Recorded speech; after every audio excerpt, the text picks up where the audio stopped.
On behalf of the Global Travel and Tourism Resilience Council, I'd like to welcome you all to Sector Collaboration.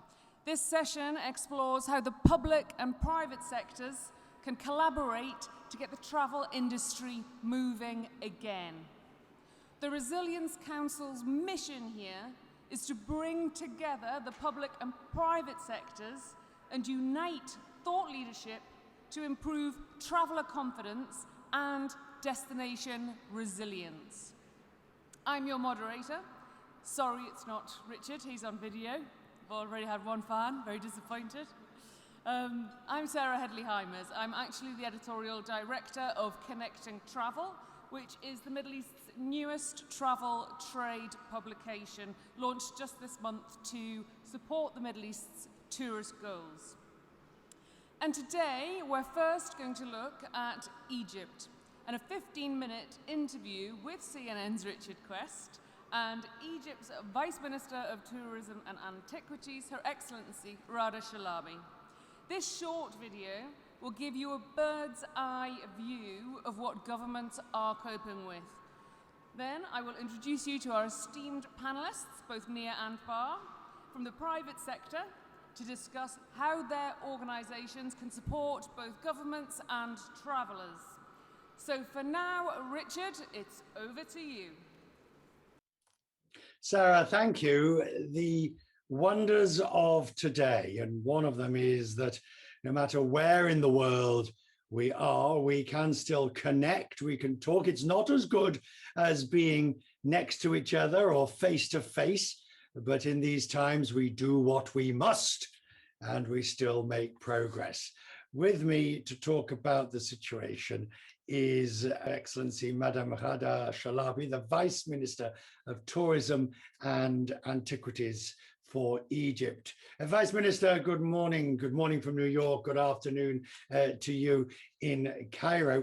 The situation in Egypt, before we get into how you've done it, let us look at what you are hoping for in 2021 as a tourism sector.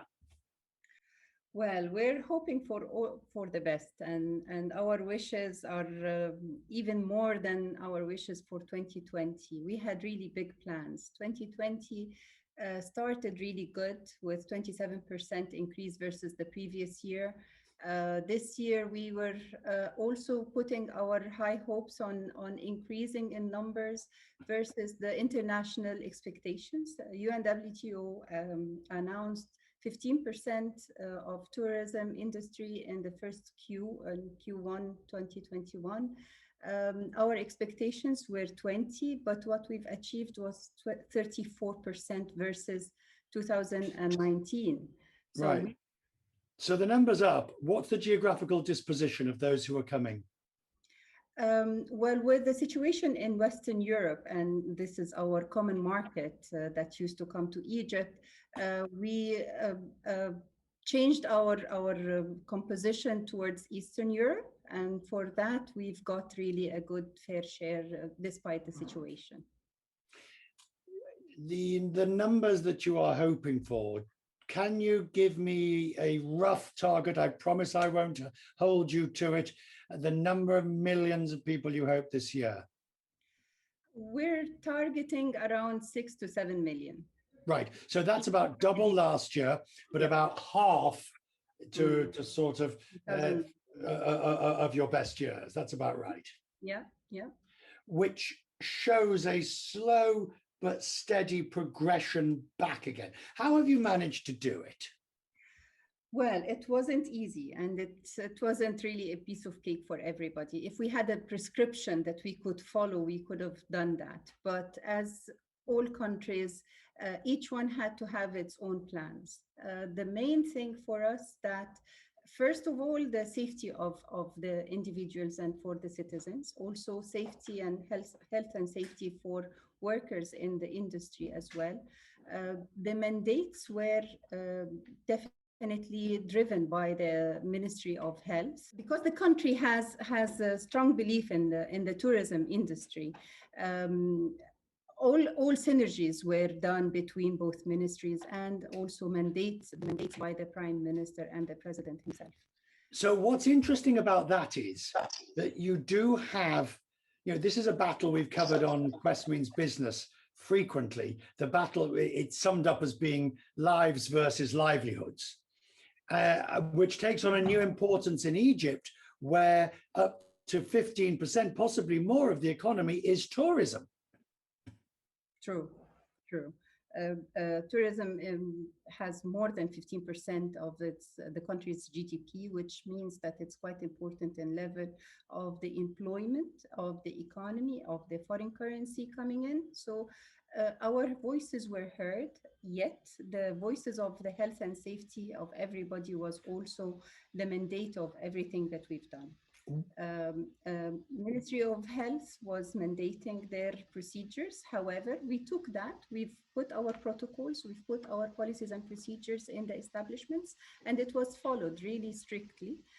I was amazed also to see that they were even bettering the procedures. The establishments were even putting their foot in and putting better procedures. And that's the positive word of mouth that we got, and that was affecting our positive numbers. At the worst moments, were there tensions between the two ministries? It would be reasonable that you're basically saying, look, come on, the experts say this, and the Ministry of Health. I've done a lot of travel over the course of the pandemic, and one thing I've seen is that although there's not outright battles, but there are tensions between the two sides that both want the same goal, but from a different end. There is no compromise towards people's health. So we had to follow what the Ministry of Health was mandating.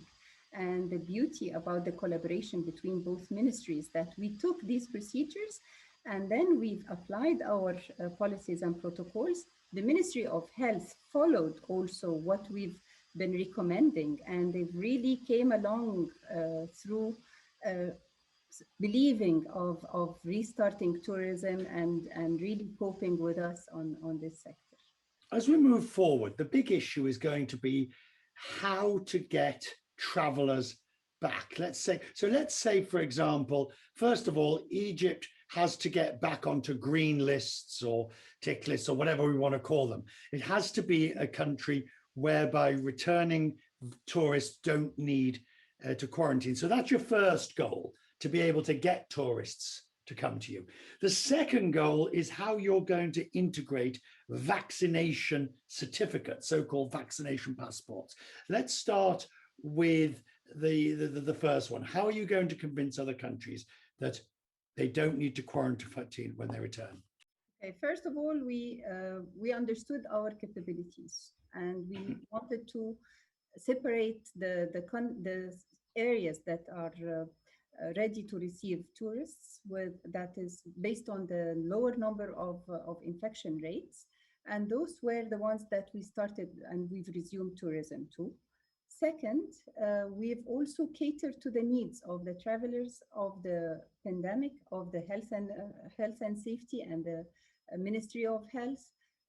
We made lots of arrangements to ensure that the tourist experience is quite smooth and seamless, and towards PCR upon arrival and departure as well. All the areas that needs and that are spotless, with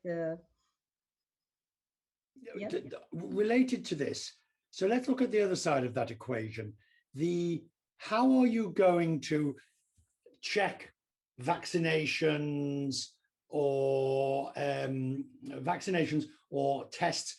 There's a lot of different systems: Common Pass, Travel Pass, the EU's Digital Green Pass, the UK's working on their own. How are you going to integrate them all? What do you prefer? What are you preferring? For the moment, what we're doing is bilateral agreements with each and every country that is willing to start tourism with us. So we sit together and we apply and we really study the documentations that are being released by the governments. And for that, and also train our staff at the airports, at the ports, whereby they are fully aware of the fraud issues and also the genuine ones.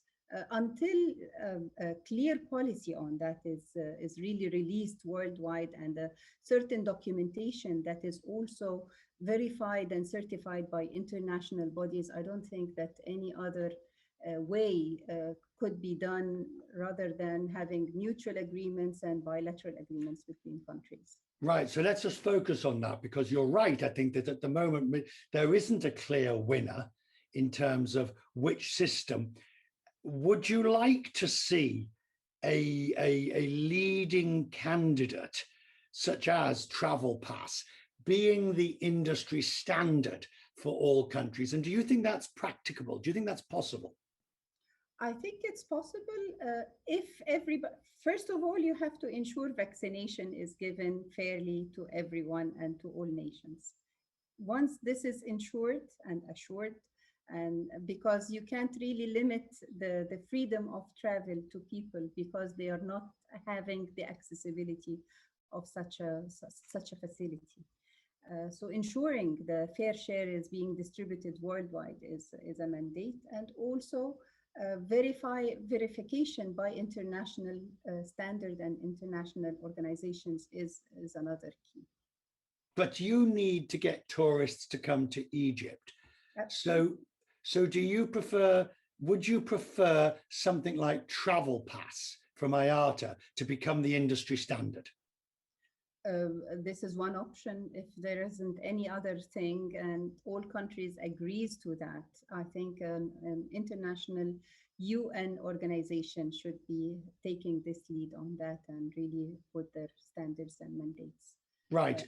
Are you hopeful that organizations like ICAO could come as well into that, and to ensure that airlines also are aligned with this facility?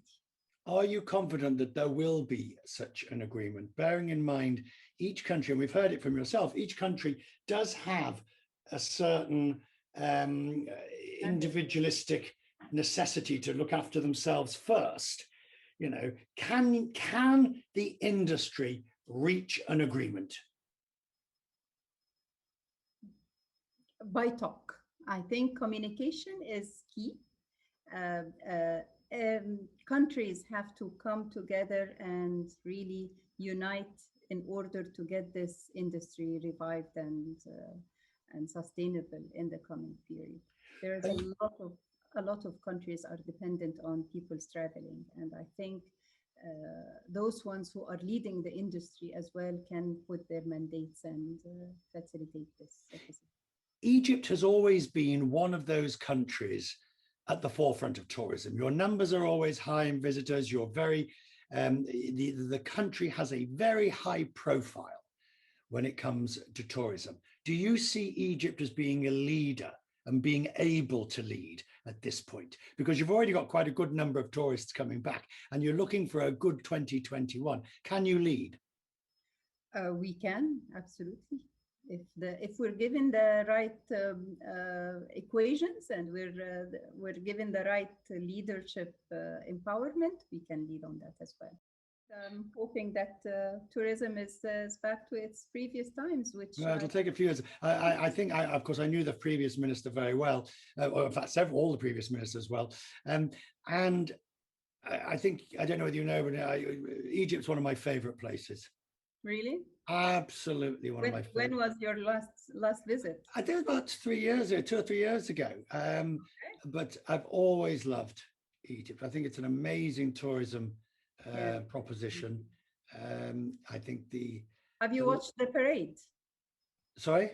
The parade, the pharaonic parade? No, I haven't. I haven't. Oh my God, really?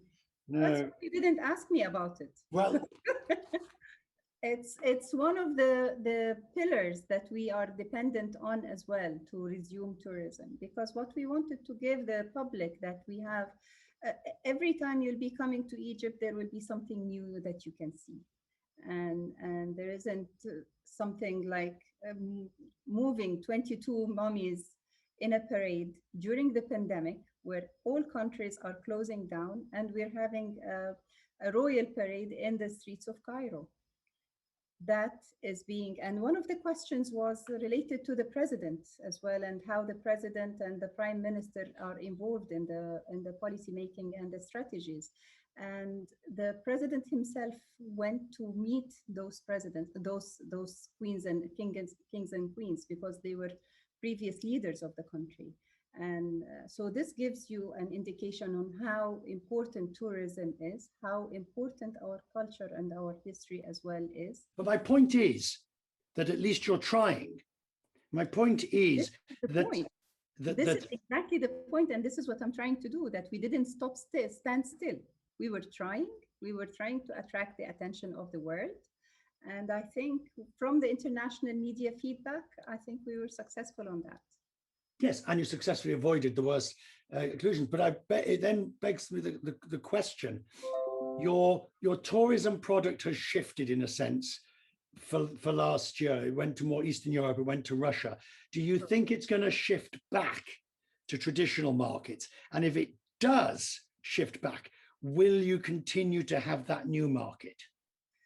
I think the Western market stopped coming because of the pandemic. But this does not mean that they don't have the willingness and desire to come back. We keep on receiving lots of requests and plea to convince governments to resume travel to Egypt. So I'm sure that we're going to get these markets back. And I'm sure also that Eastern Europe will still come back. We can cater for all types of desires, budgets, and even aspirations. So I'm sure that the country has a lot to offer, and more of activities that travelers can find and they can entertain. Yourself, you just mentioned that. Oh, absolutely. Absolutely. Lamb chops on the river. Lamb chops on the River Nile, absolutely, can't beat it. Now, Vice Minister, I know where you are. I've been in that office, and you're hiding something from us because of the problems of technology of television and light. What is it? What is the view outside? Can you show me? Well, Richard, because you haven't been able to come yourself, I wanted to give you a view that would remain with you and remind you of the country and the beauty of it. Oh, look at that. Now that is a view to gladden the heart and to raise the spirits. Yeah. Minister, thank you so much. And Sarah, we'll hand it back to you. Thank you, Minister. Thank you. Thank you, Minister, and thank you, Richard. Despite the wonderful view, it is clearly a very tough time to work in government in tourism. And that brings us to the private sector. Collaboration is needed now more than ever before. And with me today, I have some of the industry's leaders. So I will introduce you to them first, and then we will discuss the problems. We have Ernesto Sanchez Beaumont sitting with me here, Managing Director of Amadeus Gulf. And then, coming up on our screens shortly, hopefully, we have Clive Burke, who's the president of Dayon Corporation, Europe, Middle East, Africa, and Asia Pacific, calling in from the UK. We've got Kashif Khalid, regional director of IATA, which was mentioned in the interview. Stephanie Boyle, head of industry, communications for Skyscanner, also in the UK. Dr. Idem Ajogenu, founder of Afro Champions, all the way from Ghana. And Scott Hume, Vice President of Operations of Global Rescue, located in the US, where I think it's the middle of the night. So thank you so much for joining us. Welcome, one and all. Now, Ernesto, I'm going to ask everybody the same question, but I would like to start with you, seen as global data systems are the backbone of the industry, and it seems like from what we saw, you're the person to help. So, can you tell me, what is Amadeus doing to support both the government and the traveller to restore traveller confidence and increase destination resilience? So, good morning, Sarah, and good morning to the audience. Well, actually, I was delighted to watch the interview because I think that many of the points raised in the interview are very well connected with what Amadeus is doing right now, which is about rebuilding travel and rethinking travel. When I say rebuilding, it's because obviously the situation has changed dramatically, and we need to rethink about what's going to happen afterwards, after the pandemic. And it's all about trust at the end. It's about gaining trust for the travelers and gaining trust for the governments as well. For the travelers, so that the travelers can travel safely, and for the governments in order to help them to gain control of the pandemic. So we launched an initiative at the end of last year, which is called Safe Travel.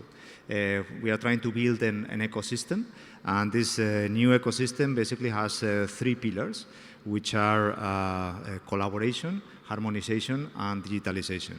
In collaboration, what we are doing is we are trying to map all the different stakeholders so that we can all collaborate together. Collaboration. Can you give me an example of those stakeholders? Yeah, of course. The thing is that, and this comes also back to the purpose of the panel, which is the collaboration between health and tourism. So you have to take into consideration all the different stakeholders on travel and different stakeholders on tourism and putting them together. It's no longer only about travel agencies and IT partners. We are talking about ministries. We are talking about labs. We are talking about GDSs. We are talking about everything. So it's very complex. Airports, airlines, all together. They need to come with new standards. Okay? And this is quite a challenge because nothing similar has been done before. So this mapping is very important to understand who is who.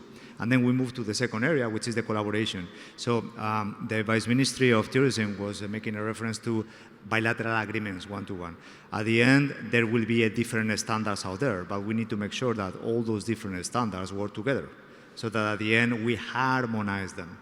And the most important part, probably at the end, after the collaboration and the harmonization, is the digitalization. So how we make it happen, okay? How we come with something tangible. And when we talk about digitalization, we have to talk about technology, which is obviously an enabler, a driver of that. And technologies like biometrics, touchless, artificial intelligence, Internet of Things. We are talking about health verification, which is essential, is key. And Amadeus just launched something tangible in the Narita Airport in Tokyo, in which we are providing the first end-to-end full biometric touchless interaction for travelers. So in the moment in which they arrive to the airport, through the boarding, security controls, immigration, and the boarding process itself is fully automated, touchless, through biometrics. And obviously, this jointly with, last but not least, travel information, because for the travelers to have the information is key. Most of the travelers are reluctant to travel if they don't have information on safety protocols and procedures. And the information is changing on an almost daily basis. Absolutely, it's changing almost overnight. So you have to put all these things together, which we are doing with this safe travel ecosystem in order to rethink and rebuild travel. So let's bring Clive in here. Clive, we're talking about digital health information aggregators, and I believe that's you. Well, let's say, thanks Sarah, thanks very much. That's a really close description. What we have down is Verifly, which is termed a travel health pass. And what it does is really helps people comply with their COVID travel requirements, both for their destination and return. So basically by using an app, you can determine you're informed of all the rules to travel to wherever you're going, then it guides you through complying with those rules, and then the same for your return trip as well. And the idea is it goes way beyond whether you need to evidence a vaccine or a COVID test, but actually also all the declaration forms and checklists and other responsibilities that you might have when you're traveling as well. And it's taking the paperwork out of the process. Not to say you can't bring the paperwork in your bag and whatever, but when you arrive at the airport, you can evidence through an app, the health pass, to the airline that you're compliant, and therefore they don't need to check all your paperwork and they don't need to train their staff to check COVID tests and declaration forms. And then equally on arrival, border authorities can look at the health pass and see that you're compliant with the arrival requirements as well. That's what Verifly does. We're operating, with 8 airlines. We do about 400 flights a day so far. Over 700,000 people have gone through the system. And, we're trying to be as inclusive as possible to allow people to travel and give them confidence to travel. So that's really what Verifly is, Sarah. And I understand that it's already operational in 8 airlines, is that correct? 8 airlines. Big, the American Airlines, for example, are using it for all their international flights. British Airways are using it, Aer Lingus are using it, Iberia, quite a number of others. Yeah. And what has been the initial feedback? So actually, on some flights, you have over 40%, 50% of travellers using the Verifly app to guide them through their travel. Travellers love it because it gives them confidence to travel. If you think back to when we required visas to travel to a certain location, we always had that nervousness, have we got our visa documentation right? Now with COVID, that's amplified tenfold. And then with apps like Verifly, and as you know, there's more than one, but with Verifly, for example, you get the confidence to travel again because you know you're compliant with their. So we have 0 examples of people being falsely allowed to travel, but also of people being returned on arrival, which is a nightmare for a traveller and an airline. If someone gets their destination, but for some paperwork reason or compliance reason, they can't actually come in. And can you tell me, does the app cost anything to download? Is there in-app purchases? It's free to the traveller, and it's actually available. It's really covered. The airlines are looking after this in terms of our airline partners see this as a way to get their travellers back, give their travellers confidence, and make it easy for them to travel. But they're not mandating use of it, so travellers can still bring their paperwork to the airport and go through the normal process. But if they use the Verifly app, it speeds up everything. So, and then they can go through faster lanes at the airport, faster lanes at arrival, and just makes everything a lot easier for the traveller. And the Minister mentioned that to mandate an app like this, everybody would need to agree to it, or it would need to be covered by an industry body like ICAO. Are you pursuing that? Yeah, we're not pursuing that there's one travel app that will solve all the global travel requirements around COVID. What we see is there's a number of solutions out there, and there's actually good collaboration between some of them in terms of Good Health Pass initiative. And I don't feel like one app will solve all the world's problems. What we're trying to do is go beyond the COVID tests and the vaccine evidence and actually cover the other travel documentation. Like if you travel to the US, you have something called a CDC attestation you need to do. If you come to the UK, you have a travel locator form. And then you also have to do things like confirm whether you've been to the green or amber or red countries, and then enter reference details for mandatory hotel quarantine. It's quite a lot on the traveller. So all of that is guided through the app. So, but there is collaboration, and there will be interoperability between these apps. And I think that's really what's needed to get global travel back. And talking of other travel apps, Richard mentioned the IATA Travel Pass. Kashif, can you tell us about that, please? Sure, thank you so much. So with the challenges that we're having with the onslaught of the COVID pandemic, governments, authorities, and the aviation stakeholders need to reopen borders without quarantine and restart aviation. And one of the most important things with that is to keep the passengers informed on what tests, vaccinations, and additional measures they require prior to travel. Details on where they can get tested, giving them the ability to share their test and vaccination results in a verifiable, safe, and privacy-protecting manner is key. And with that, IATA has created Travel Pass, which is essentially a digital wallet, which provides passengers the information on what their journey entails, what the travel requirements are, what contact tracing or additional forms they need, where they can go to get tested. But then, as a second part, they can actually go to those labs, get their PCR test or a rapid antigen test or whatever test is required, and that's securely sent back to the application. And that essentially becomes their okay to travel or green tick for passengers to help them facilitate their journey. And as a bolt-on to that, with the Travel Pass program, one of the things that IATA is working on is also embedding vaccination data, because we're seeing a host of governments and authorities around the world look at exempting vaccinated passengers from additional requirements such as quarantine or stringent measures. So essentially, Travel Pass is a digital wallet, which is giving the passenger control of their journey, informing them of their testing or health credentials, and then giving the governments and the authorities the confidence that the tests or vaccination results are genuine, free from any fraud, and enable passage for the passengers. Thank you. So, can you tell me, between the two apps, are there any differences, or are they pretty much the same? Well, with respect to Travel Pass, one of the things that we've done is we're building upon a nearly 4-decade platform that IATA has had, known as Thematic. So Thematic is the global repository of border and visa information, which IATA maintains. And what we're doing with that is building upon that the Thematic Health platform. So not only does TravelPass clear your health credentials, but also your passport and visa verification at the same time. As well, we're giving airlines the ability to embed TravelPass within their own application. So if I, as a passenger, am traveling from Dubai to any other country, I don't need to download multiple applications through the airline that I'm flying with.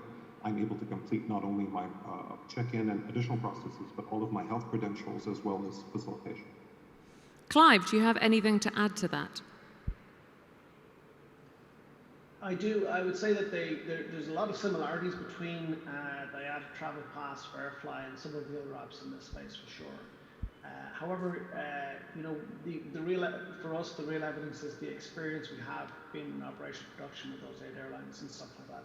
And I'll give you a great example. One of the lessons learned was in the first 700,000 travelers, we found 15,000 different sources of COVID test reports. So with the need for COVID testing, there's been a proliferation of suppliers and people reselling and so on.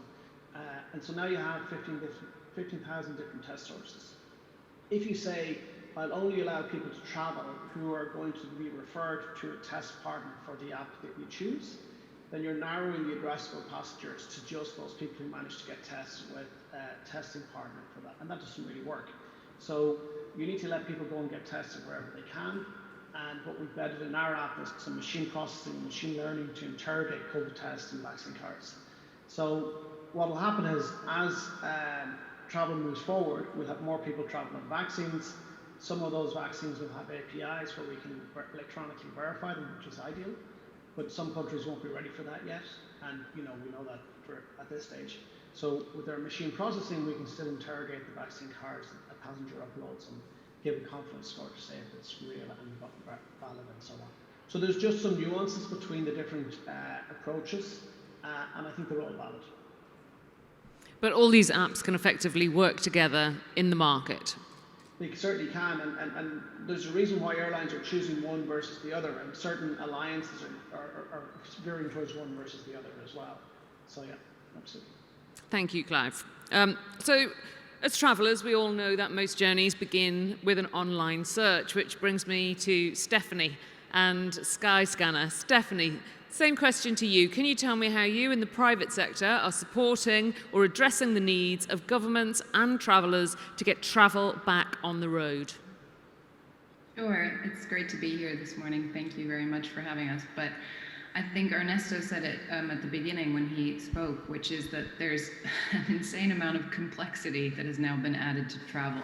It was already a relatively complex industry, to be fair. It's one of the reasons that Skyscanner has been created and has been so successful. The whole idea of Skyscanner is to help people travel, to give them the information they need and to ensure that they've got everything that they need to be able to compare. And now, obviously, following the pandemic, you've got an additional layer of complexity that's already been added into that challenging process. So our role is to be an unbiased information provider, really addressing those traveler concerns, dispelling any myths, and rebuilding their confidence as much as possible in order to help them travel again. So with that in mind, since the pandemic began, we've launched a number of new features. What we decided to do was let's answer those key questions. And the key questions we think travelers are going to have is, can I go? Can I go to that place? The second one is going to be, is it safe? And then the third one is, my money safe? So there's a number of questions that come out that you just think we need to address these basics. We created flexible ticket filters to help people understand whether or not their money was going to be safe. We added airline confidence ratings to all of our airlines, which allows them to understand what policies they have in place, and then we scored them out of 5 policies such as mask wearing, deep cleaning, any changes to their food and beverage services. And we created an interactive and dynamic map that uses a source of information to be able to understand what restrictions are in place to go to that destination and what restrictions are in place on return. And all of that has helped our travelers to be able to come back and know that at least, even if they can't currently travel, Skyscanner is that source of information that they need. Now, obviously, with the development of all of these apps that we're seeing, IATA, Verifly, and a number of others, Common Pass, AOK Pass, what we did was to reach out to all of our industry partners and understand what is What is it that they're doing? What information do they have? How do the apps work? What is the difference between them? What is a health pass? In order to address some of the misconceptions that we're seeing in the media at the moment. A lot of media refer to these as vaccine passports or COVID passports, which is not very helpful for our traveler base who immediately hear that and think, what does that mean? What do I have to have a new passport? So just trying to break that information down and giving them the bare facts. Obviously, none of the industry sources call them vaccine passports, but the media have latched onto this terminology, and it does cause a lot of confusion. So with that, we've created articles that provide that information in a very fact-based way. We've emailed our travelers with that. We've polled our travelers to understand what their willingness to carry that documentation would be, and I've got some results if you'd like to hear about those. And then we've communicated that through our social channels and our media channels as well. And the response has just been great because people are really needing this clarity of information. As we're hearing now, just the industry between us, we're having to understand what the difference between an IATA app or a Verifly app is. Imagine a traveler, they're not getting that same level of training or information, they're just trying to understand if they can go. So that's our role at the moment. And as a consumer, for me, Skyscanner took over the role of the traditional travel agent, and then the pandemic has kind of elevated the traditional travel agent again, so they're more useful than ever. Is this going to cause a shift in consumer habits, do you think, or will Skyscanner be able to retain its customer base with all the information and all the helpful, useful apps and maps that you're providing? I think so. I definitely think so. I think, if anything, as you said, our role now is more important than ever. And we've seen that already with the articles that I mentioned before explaining the difference between a health pass and vaccine certification. We're now ranking alongside traditional media sources like the Telegraph Travel or, Washington Post Travel, because people who are asking questions about travel, we're giving them the information they need. And as a result, we're acting as that trusted information provider that's very much unbiased. We don't really mind where you go. We'll just make sure that you know where you can go and what restrictions are in place in order to go there. And that's where we're seeing that there's a clear need for us, and that we can be that in-between, that arbitrator between the industry and the traveler, giving the travelers what they need and ensuring that the industry understands that we're there to support them and getting them back to connected to travelers. Interesting. Thank you, Stephanie. So far, we've talked about air travel, and now I want to talk about land travel with Dr. Idem Adjogenu from Ghana. Thank you for joining us. I know you're a surgeon on the front line in this pandemic, so we really appreciate your time. Can you tell us about Afro Champions initiatives in Africa and how you are helping to mobilize people, get people back on the road? Well, thank you, Sarah. I appreciate that. And Afro Champions has been really keen and focused on bringing multi-stakeholders together. So it speaks very much to this collaboration we're talking about. Because at the onset of the epidemic, we realized that Africa could easily get marginalized because we've been seen to be more of the systems, if you like, standards taker. And we have to wait for the rest of the world to figure themselves out and then try to come and help Africa. So we were determined. And we also were clear that governments are going to have to play a very key role in this process because they are the ones who are the repository of labs. They are the ones who are designating labs for COVID. And we also realized that technology is going to play an essential role, which Africa really does have probably the world's youngest population. And we thought that Africa needed to also be the center of innovation. So what we did was bring these stakeholders together. I know you want me to talk about land borders, but I think it's important to mention that what we built, which is called the Africa Trusted Travel System and the Global Haven Portal, is actually operational and it's being used also for air travel. Currently, 3 countries, Ghana, Ethiopia, and Kenya are using it. We've got probably millions of people that are using this app for travel. But what has it done? It's basically integrated labs, integrated port health, which in this case is government, integrated ministries of health who are setting the restrictions and the protocol in terms of, and which some of these protocols keep changing by the week in terms of what are the quarantine measures, what you need to pay, what are the restrictions in terms of moving into one country for the other, and then also being able to interlink that with airlines. And we've got probably 10 airlines that are currently integrated. We've got 49 countries on the continent that are already integrated, but constantly updating the system with the entry and exit restrictions and protocols. And then we've also got about 9 countries that are in the process of full integration. I've mentioned the 3 that are fully integrated and got live already. And we created, with the help of UNDP, the global haven system that also allows test certificates for people traveling from outside into the continent to upload their test certificates, and the machine learning algorithms are able to check and see. Because just with Kenya, we've got millions, and now we've integrated probably about 5,000 labs internationally that are integrated into the platform. We're very proud of that because it makes everyone in the value chain responsible for the role they're supposed to be playing. So that we're not just blaming airlines, we're not just looking for industry, but we're also making governments play a central role in the part of the process and ensuring that we can learn lessons on the ground. So we have taken an approach where we just went on the ground and started implementing. And doing last year, because we felt that since 1935, where we had a globe come together, or the world come together to create a standard for travel using yellow card or the immunization card for yellow fever, we've never had a situation like this where the world has to try to figure out that we didn't have digitalization. And so we thought that these are things that we're going to have to learn on the ground. I think all the other apps that are out there are doing fantastic things and are looking at different aspects of the chain.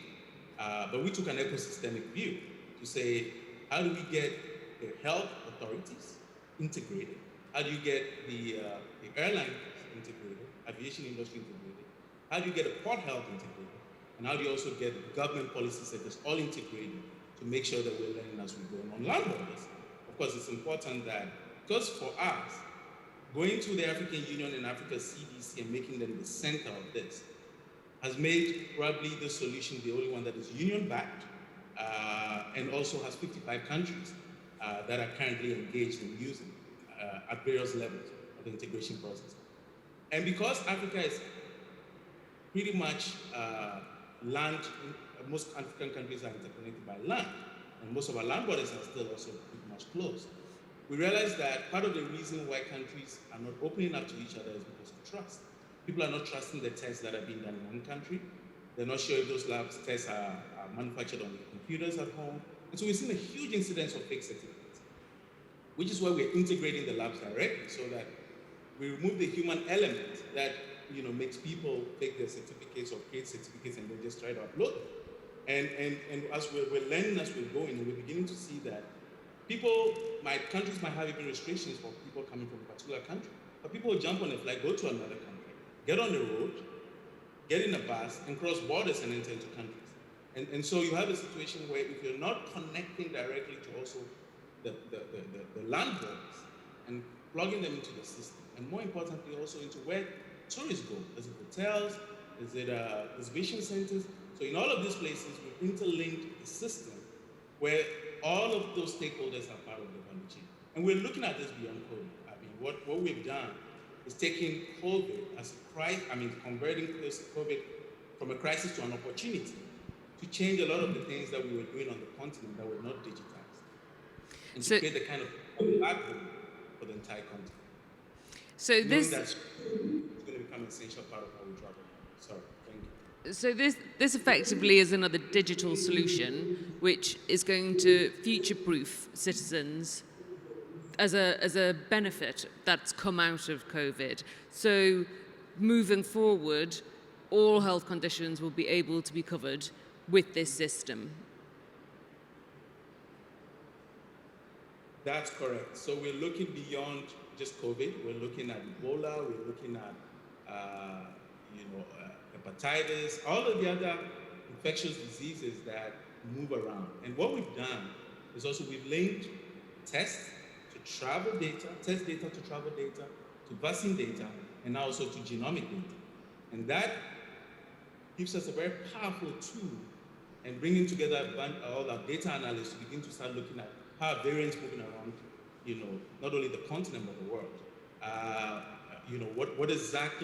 what what alerts do we need to be putting in place for people traveling into these parts of the world?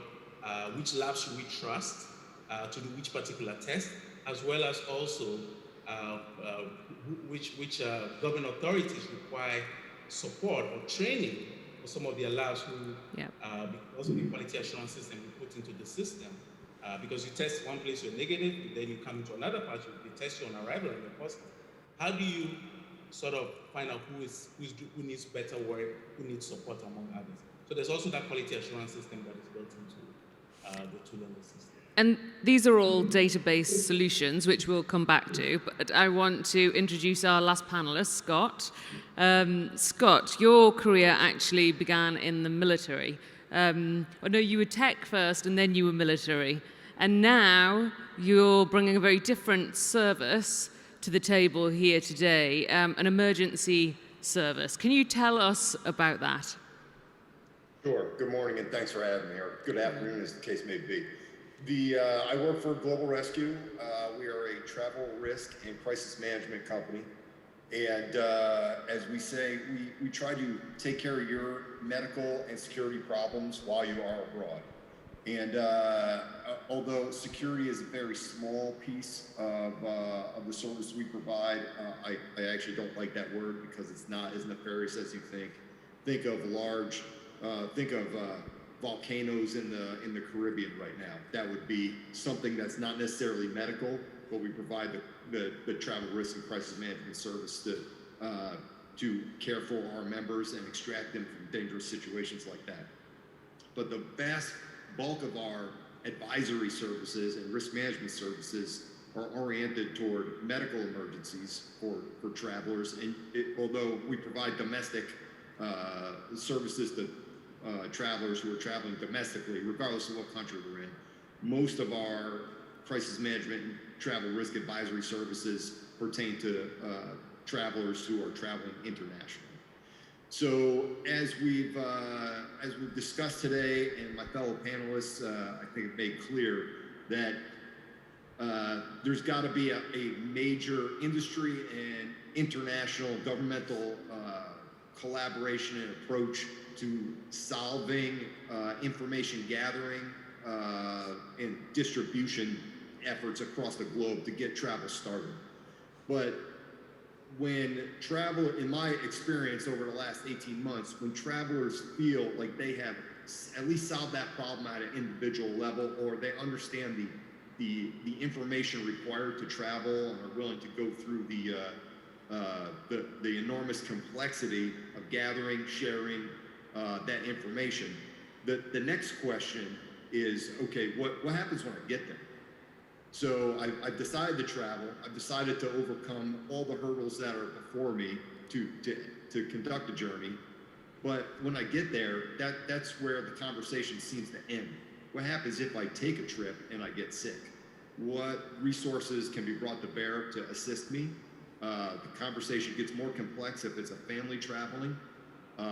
If it's an adventure journey, as opposed to maybe just a trip to a travel destination where there's a hotel involved and that's where you're just gonna sit on the beach for a week.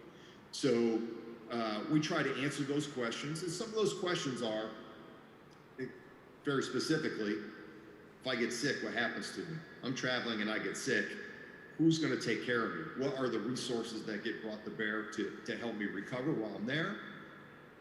In this particular era of the COVID pandemic, if you come down with symptoms and you test positive, you are likely not going to be able to travel. So that crisis has to be managed. And sometimes it's as simple as quarantine. There could be payment for a quarantine. There could be a family separation during a quarantine. Somebody needs to monitor your health during a quarantine. If you trend positive, eventually you'll test negative, and then we can assist you with getting back on your journey.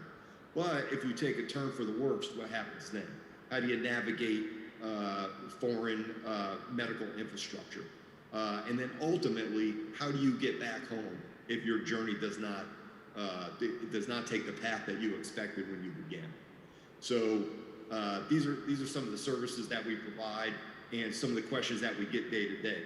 And what I'd like to stress to the audience and to my colleagues on the panel today, is that I believe everybody is well aware of that, the complexities of the systems that need to be brought online to make travel easier, to make travel safer. These are national level conversations, as we've already discussed. Almost every nation that has tourism, there is a tension between Department of Health or Ministry of Health and Department or Ministry of Tourism.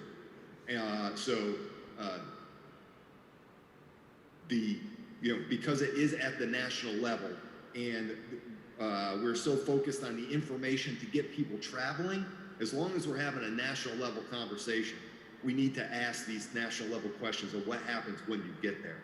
What happens if somebody comes up positive on a COVID test? What does the nation do? And how can they instill a sense of confidence? Not just, we make it easy to get there, but if something doesn't go right, we're instilling confidence in the traveler that in my nation, you're gonna be okay. And not only are you gonna be okay, we're gonna get you back on your journey, and we're gonna get you back home safe. And specifically with relation to the CARES program, yes. What would happen? Say I'm on holiday and I get sick and I can't take a normal flight. What does the CARE program do for me? The CARES program, sorry. So an example would be if services like those provided by my colleagues or by my company brought together at the national level in support of tourism. So for instance, let's just use this example that we see happening every day. Somebody takes a journey, they take an international trip, they end up at their destination and they're COVID positive. They're determined to be COVID positive. That puts you in quarantine, likely. When you're sick or you're injured, right, it's very hard to care for yourself sometimes. So how do you talk to somebody in your language? You may not be very proficient in speaking the local language. How do you get somebody to help you navigate the medical systems of that nation to get you back on your feet? How do you get medical professionals in this case to give you a second opinion, or to help translate the information that you're getting? And I don't mean translate in your language, but almost how do you have a personal physician reassure you that the care you're receiving at your destination is appropriate, or potentially recommendations to modify your care, all in an effort to get you healthy so that you can continue your journey, get back home on your own. But more importantly, and these are extreme circumstances, but because of the nature of this pandemic, they become more frequent, is that you take a turn for the worst. How do you get evacuated? How do you get, ultimately, you want to complete your journey at your home. And at least that's been our experience, right? You take a trip, you want to finish it, but you ultimately want to end up back home. How does a nation ensure that? And so with the CARES program, service providers like Global Rescue help nations ensure that they have a plan where their travelers' medical crises are managed. And I think that speaks to increasing the resilience of travel destinations and ultimately will assist with bringing travel back online, increasing our travel. So this is effectively premium, very premium health insurance. Is it going to be affordable? Yeah, great question. So first of all, we're not an insurance company, we're the service provider. So we're actually the boots on the ground, so to speak, the aircraft provider, the provider of the physicians and medical advisory services. We're the provider of the 24-hour-a-day operation centers, translation services. But there potentially could be an insurance component. For instance, if you take a journey and you're COVID positive and you have to be moved into quarantine, who pays for that? Potentially that could be an insurance product. The traveler might have to pay for that is another way. Maybe the hotel you're staying at pays for that as part of the travel package you purchased. And then there potentially could be a healthcare component. So what if you were admitted to a hospital for a short amount of time? That the cost of medical care in a nation not your own could have some financial implications, and some of those could be overcome by insurance products. So again, these are other industries that we also must include in this conversation to bring about a comprehensive plan for getting travel started, taking care of travelers while they're abroad, and then getting travelers home safely. And with the CARES program, Can I interrupt you? Sure.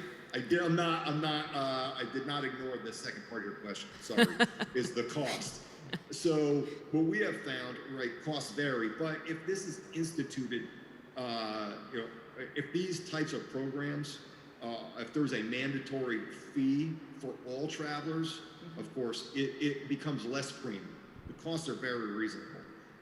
If it is a optional cost, then yes, the cost could be very bulky.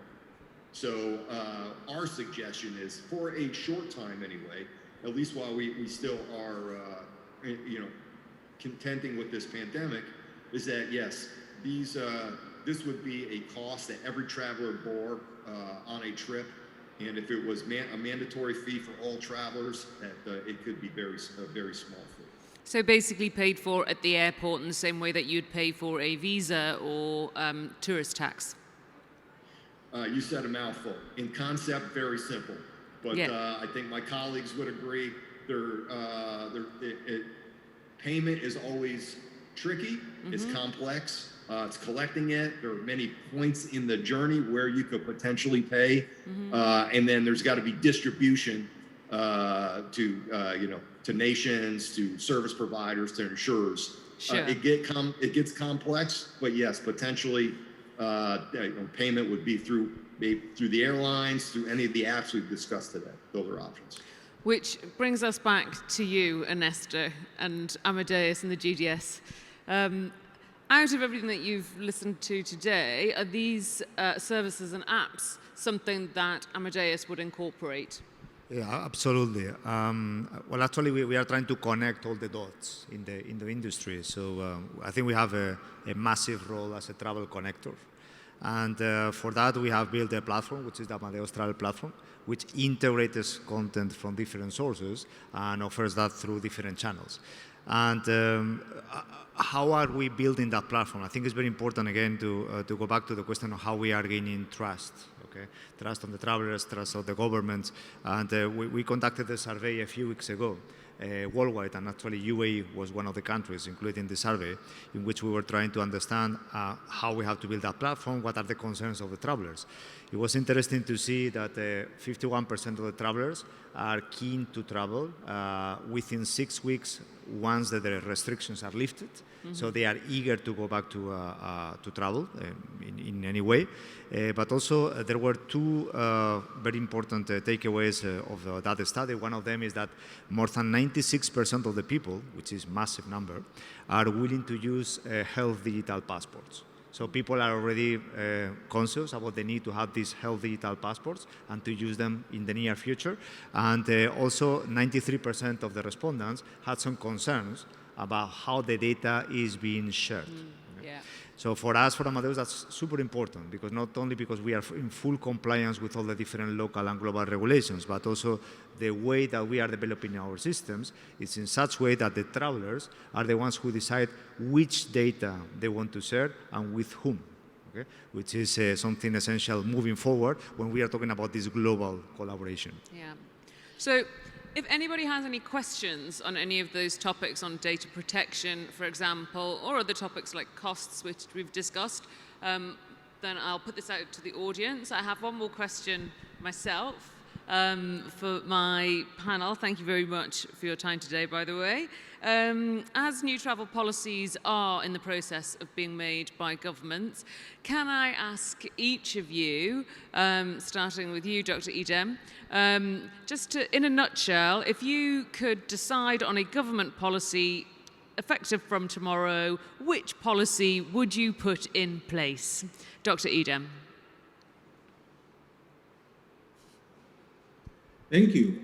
Well, the policy that, for me, aligns what is happening in health with transport and ICT in a way that deals with, one, data protection, And with data protection, it's also important to mention that we have to look at this pandemic in the same way as we look at all the other regimes we've had in the past, whether it's Interpol, whether it's terrorism and all of that.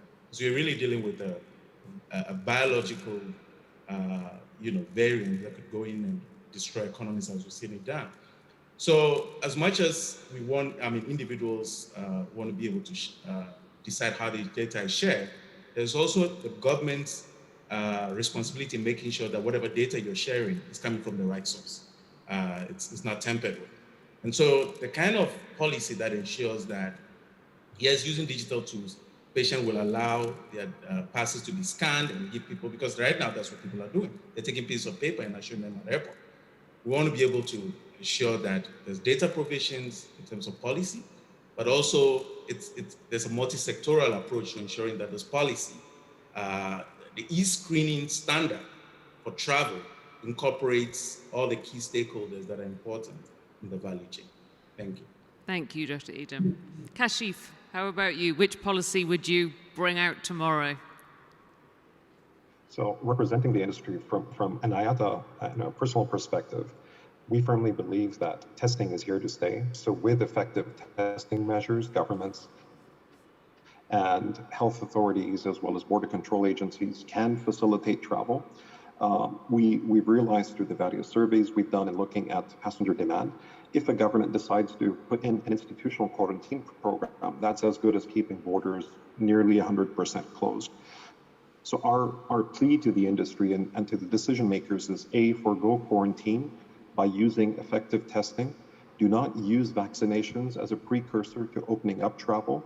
Potentially use vaccinations, giving passengers the ability to forgo quarantine or lesser health testing requirements.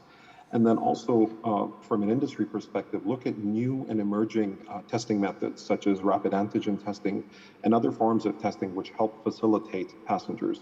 And then also for the airlines as well, the airlines have done a fantastic job at trying to bring in confidence to the system by putting in additional disinfection, sanitization methods, by providing additional insurance cover to passengers. So the airlines are doing their part in instilling that confidence, but the industry, whether it's governments, border control agencies, or health authorities, need to work in tandem to help safely reopen borders. Thank you. And Scott, which policy would you introduce? I'm kind of on the same sheet of music as Kashif. I don't know that if it should be a national policy, industry policy, but the message has to be: we have built the infrastructure that if you travel to my nation, you're going to be okay here. If something goes awry, we'll take care of you, and you will get home. And whatever that means, there could be insurance components, there are costs, maybe it's shared between nations, industry, and the traveler. There's probably a lot of different combinations, but ultimately, not just getting there, it's making sure that you get back safely. And that's a message. And travelers, I think there's a lot more pent-up demand if you convince travelers that they're going to get back okay. That's ready to go right now. Thank you, Scott. Clive. Yeah, my policy is similar to, but a little bit simpler. I think what I'd like to see is border force authorities globally being allowed to pre-screen and accept travelers in as inclusive a way as possible. So whether you're traveling with evidence of antibodies, vaccine credentials, or COVID test reports, that when you arrive at the border, you don't need to produce your paperwork again, and we don't have border force authorities poring over COVID test reports and traveler locator forms, that they can be all accepted electronically, asserted by the traveler before they travel, and make that as easy as possible, because that's what we need to get travel back. Absolutely. And Stephanie? Yeah, I think, despite everything that everybody said today, vaccination is definitely one of the areas that's giving people confidence. When we survey our travelers around what would make them more confident to book, it's being vaccinated across the board in the UK, the US, UAE, Australia. So I think that and the testing requirements in place are actually going to give people confidence to travel. So for me, the policy that I would have is whatever policy you put in place, please make it as clear and as consistent as possible.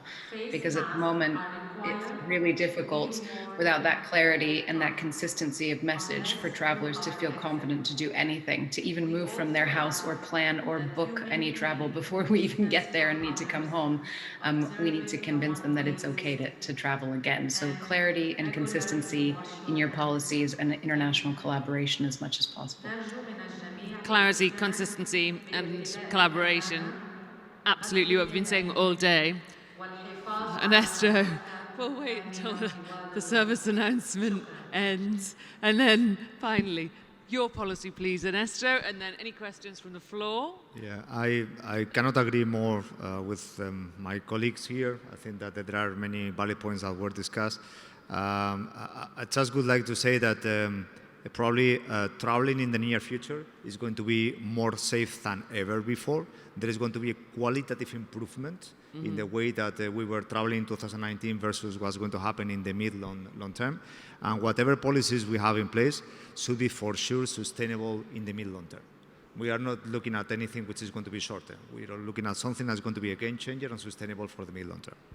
Fabulous. Thank you very much. Any questions from the floor? And I just want to let everyone know that the session will be available on virtual ATM as well, so you can see everything that everybody has said today again. Thank you very much, Ernesto, and all of our panel all over the world. Hopefully next year we'll see you all in Dubai in person, and all of your fabulous innovations will be in place, and we'll all be back on the road. Thank you very much. Thank you. Thank you.